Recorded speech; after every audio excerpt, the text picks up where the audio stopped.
Late గా release అవుతుందని అసలు ఎక్స్పెక్ట్ చేయలేదు. First of all happy birthday my happy. ఎందుకంటే మా వారి కోసం నేను 15 రోజులుగా కష్టపడి ఒక సర్ప్రైజ్ ఈవెంట్ అయితే ప్లాన్ చేశానన్నమాట.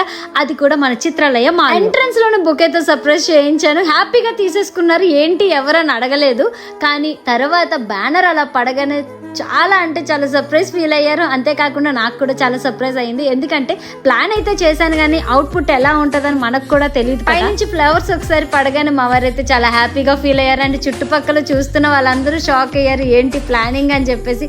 కానీ నేను అనుకున్న దానికన్నా ఇంకా బాగా చేశారండి. అలా సెకండ్ ఫ్లోర్ కి వెళ్ళగానే ఇంకా అక్కడ cake cutting and surprise gifts కూడా ప్లాన్ చేశాను అనమాట.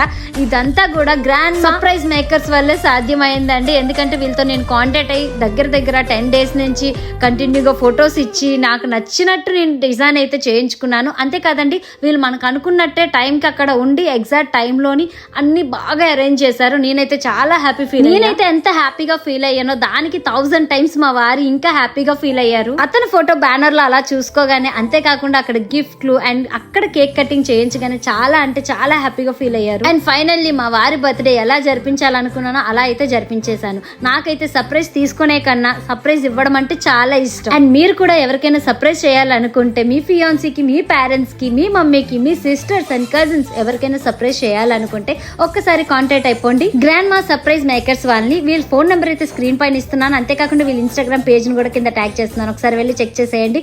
నేనైతే అనుకున్న దానికన్నా ఇంకా బాగా సెలబ్రేట్ చేశారు. Thank you so much. నేను మీ వైజాగ్ పిల్ల.